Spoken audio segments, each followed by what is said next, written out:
చామంతి, ఏమైంది? ఏమన్నా పీడకల కన్నావా?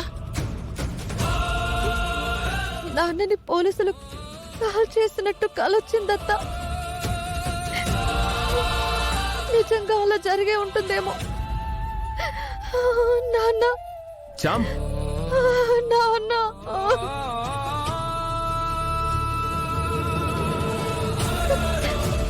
చామ్, అది కేవలం కల మాత్రమే.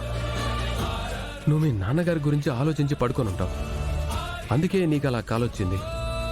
నిజంగా జరిగిందని భయపడకు చామ్. అవును చామంతి, అదొక పీడకల మాత్రమే. ఆయనకేం కాదమ్మా. ఏమో అత్త, నా మనసు కీడు శంకిస్తోంది.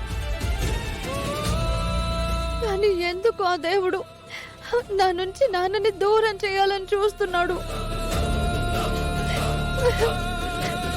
నేనేమంతటి పాపం చేశానో నాకు అర్థం కావట్లేదు అత్త. చామంతి, చెప్తున్నాను కదా విను. మీ నాన్నగారికి ఏమవుతుందో అన్న నీ ఆందోళనే కలగా వచ్చింది. అది నిజం కాదు. టైం చూసారా బాబు? 4 అవుతుంది. తెల్లవారుజామునొచ్చే కలలు నిజమవుతాయి అంటారు కదా.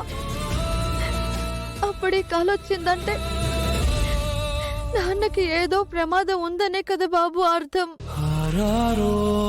నాన్న ప్రాణాలు ప్రమాదంలో ఉన్నాయి.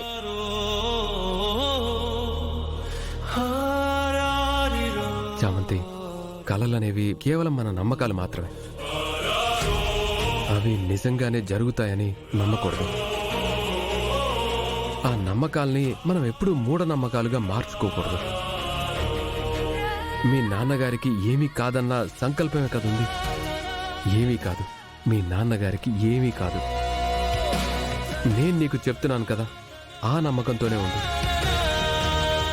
ఆ నమ్మకాన్నే నమ్ముదాం చాము.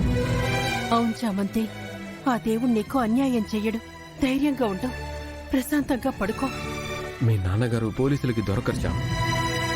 ఈలోగా ఆయన ఎక్కడున్నా వెతికి పట్టుకొని మనం అనుకున్నట్టుగా జడ్జి గారి దగ్గరికి తీసుకెళ్లి క్షమాభిక్ష తీసుకొని జైలుకి పంపిద్దాం, సరేనా? ఇంకేం ఆలోచించుకో, పడుకో.